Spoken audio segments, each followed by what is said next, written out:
It's difficult for many Bostonians to imagine a time when Catholics were the victims of bigotry in their city, given its long history as a Catholic immigrant enclave. However, in the summer of 1834, anti-immigrant and anti-Catholic sentiment reached an unprecedented level.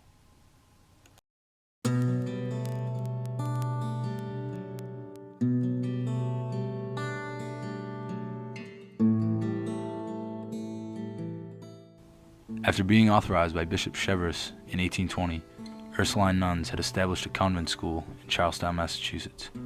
The convent served the mainly Protestant upper-class families of Boston by providing a European-style education to the young daughters. This came during a time when the influx of poor Irish Catholic immigrants was starting to concern the native-born, mainly Protestant community. On July 28th, a music teacher named Sister Mary John, who'd been feeling unwell in the weeks prior, left the convent in a fit and traveled to a neighbor's house seeking refuge.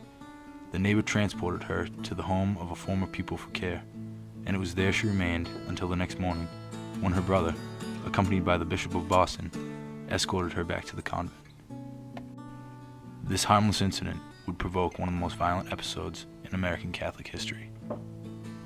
Anti-Catholic sentiment had peaked in recent years, and the air was full of lurid tales and scandalous stories concerning the treatment and activities of religious women.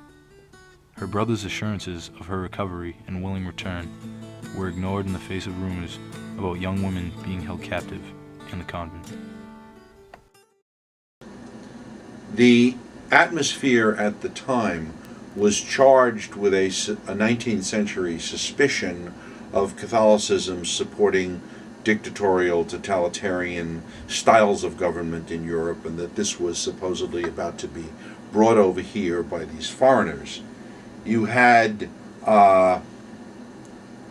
Protestant preachers such as Henry Ward Beecher and Edward Beecher, who talked about a Roman conspiracy.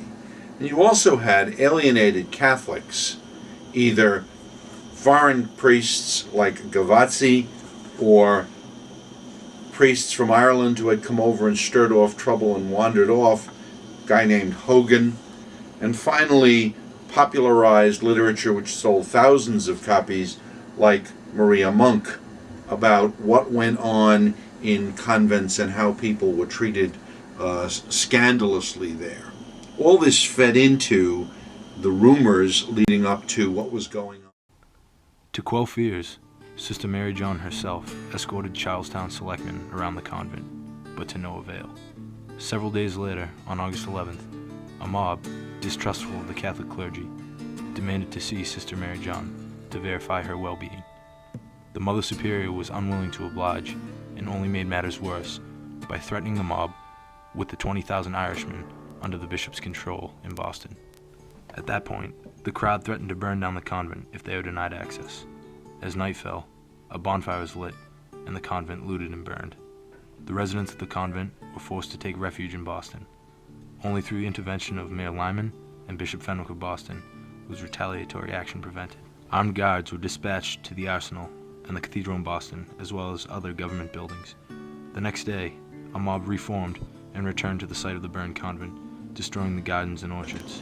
The thing which is interesting is when you compare this attitude towards the immigrant, towards the Irish, less so towards the Italian, and you were to change the name of the group, it is amazingly similar how the literature espousing the Alien and Sedition Acts and other anti-immigrant laws of that period would play perfectly today in terms of the discussion of anti-immigrant legislation pending before the Congress right now. There were never any sentences imposed on members of the mob, and the entire event became emblematic of the growing unrest between native Protestant and emerging immigrant Catholic communities. The ruins of the convent were left in place for another 50 years as a grim reminder before the hill was raised and debris cleared. Today, those same bricks can be found making up the arch in the front vestibule of the Cathedral of the Holy Cross in Boston.